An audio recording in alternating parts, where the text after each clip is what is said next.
Welcome back. Today, we're doing a deep dive into something truly profound, something humans have wrestled with forever, really, trying to communicate with those who've passed on. You know, that feeling people get, is it a real connection?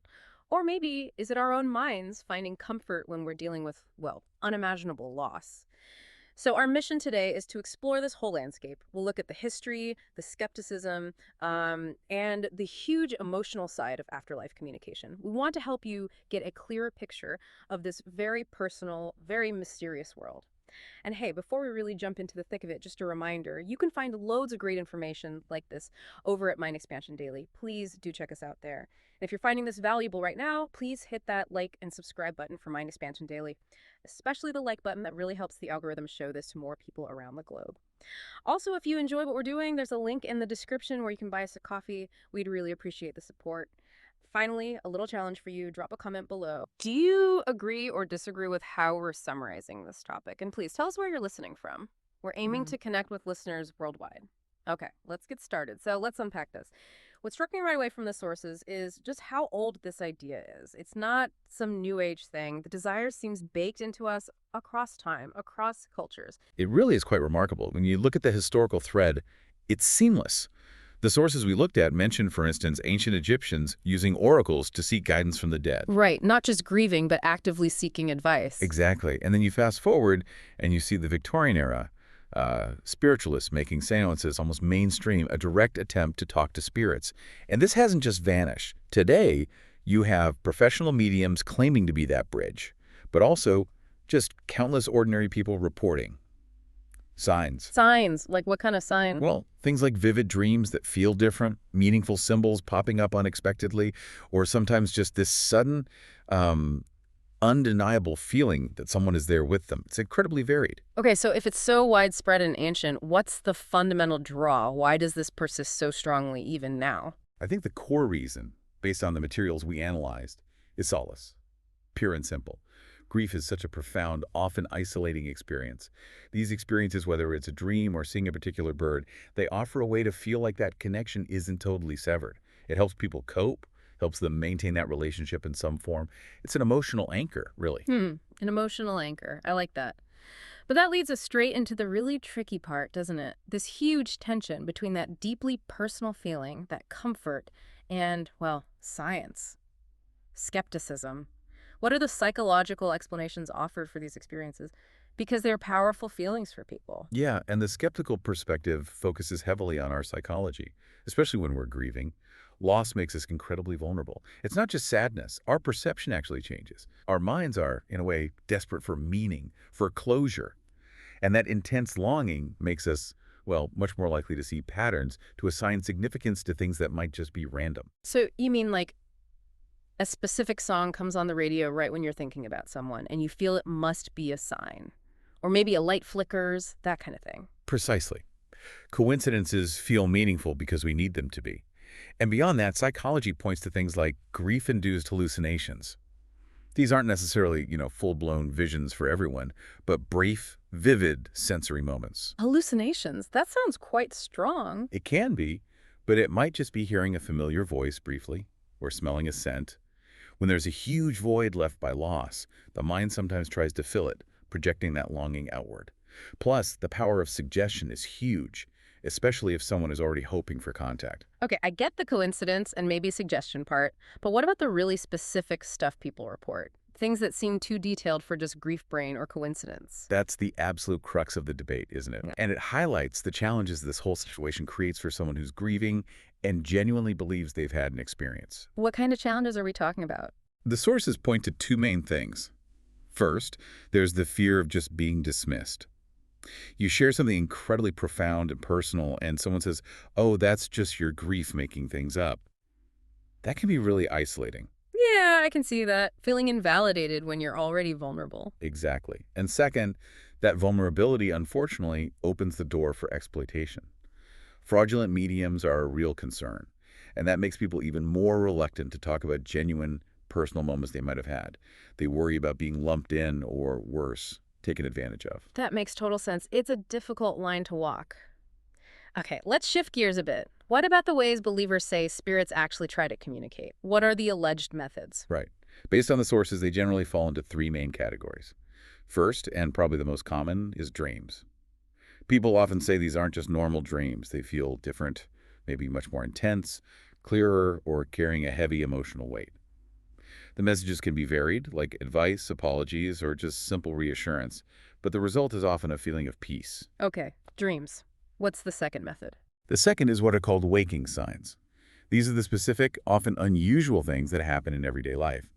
Think of, say, a favorite flower blooming way out of season right by the window, or finding a meaningful object in a totally unexpected place. Or that sudden, distinct feeling of presence we mentioned earlier. Very personal, very context-dependent. Right, the kind of thing that makes you stop and think, wait a minute. Exactly. And the third method is communication via mediums, people who act as intermediaries. But, as we've touched on, this area is really complex because of the valid criticisms around fraud and cold reading techniques. It's a path many explore, but with significant caveats. Okay.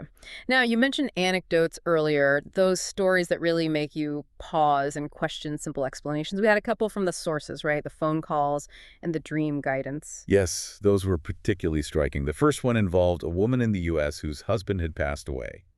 She started getting these strange phone calls from his old cell number. Which should have been disconnected, right? Correct. Disconnected. At first, she thought it was a cruel prank. But then there were recorded messages left. And these messages contained very private details, shared memories, even specific phrases that only her husband would have known or used. Wow. Okay, that's hard to explain away with just grief or coincidence. It really pushes the boundaries, doesn't it? It challenges easy answers. Yeah. The second case was about a young boy. He kept having these recurring dreams about his grandfather who had died.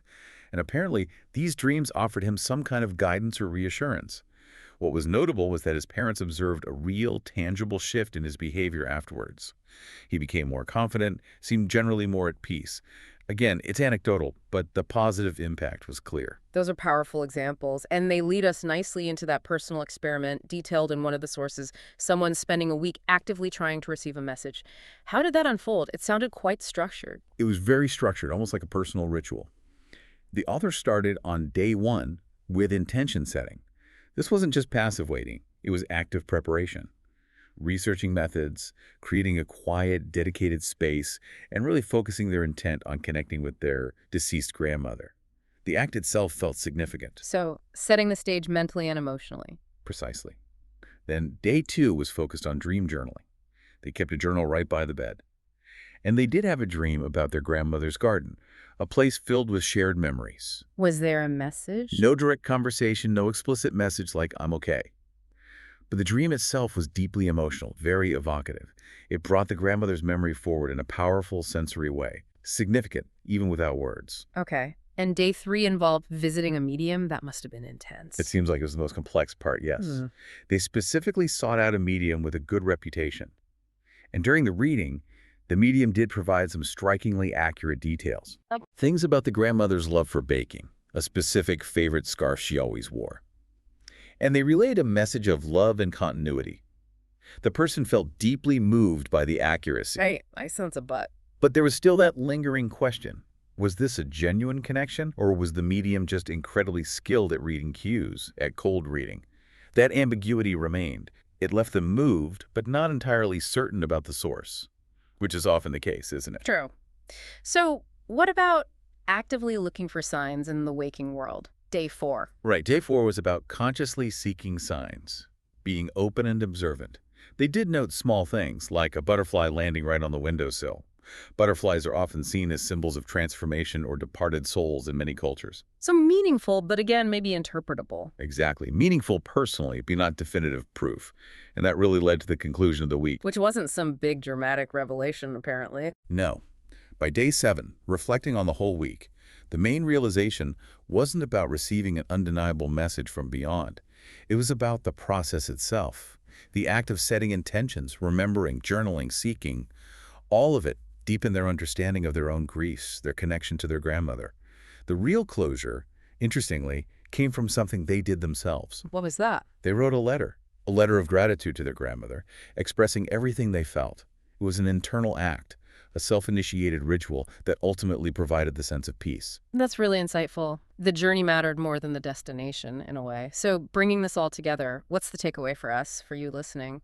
If there's no hard scientific proof, why does this idea, this phenomenon, have such enduring power? I think the sources converge on this. Yeah. The emotional and cultural weight is undeniable, regardless of objective proof. These experiences, real or perceived, provide genuine comfort. They help people navigate the incredibly difficult terrain of loss and find ongoing meaning in relationships. Functionally, they are therapeutic. And culturally. Culturally, it speaks to a deep, perhaps universal, human longing to believe that something transcends death, that love and connection aren't completely erased. These beliefs build communities, foster shared stories, and offer hope. So the central tension remains, your intensely personal, subjective experience versus the demand for objective scientific proof. That debate isn't going away. In fact, future research in psychology, anthropology, even sociology continues to explore how these beliefs shape us. And you mentioned technology earlier. Yes, it's a controversial area, but you see apps, devices, online groups all emerging, claiming to help facilitate contact. It shows the interest isn't fading, it's adapting. So the quest continues, just maybe with new tools. It seems the deep dive reveals it's less about ghosts in the machine and more about the enduring human heart, the longing for connection. The power seems to lie in the experiences we attribute to the supernatural. They bring comfort, keep memories alive, and maybe, as that experiment showed, the act of seeking itself is where much of the healing happens. Precisely. And that personal journey, ending with writing a letter, finding closure through a personal act of remembrance, that raises a really fascinating final thought for you to consider. How much of the comfort we get from experiences we label afterlife communication actually comes from these powerful personal rituals we create, the ways we choose to honor memory, to process loss, completely independent of whether we get external validation or not. Perhaps the healing is fundamentally in the act of honoring. That's definitely something to chew on, a powerful place to leave it. We really hope this deep dive gave you some fresh perspective on a complex topic. Remember to check out Mind Expansion Daily for more insights like this, and please show your support, hit like, hit subscribe. Liking really helps us reach more people. And if you felt this was valuable, the link to buy us a coffee is right there in the description. We truly appreciate it. Don't forget our challenge. Leave a comment, agree, disagree, share your thoughts. And tell us where you're listening from. We love seeing our global reach grow. Until next time, keep questioning, keep exploring.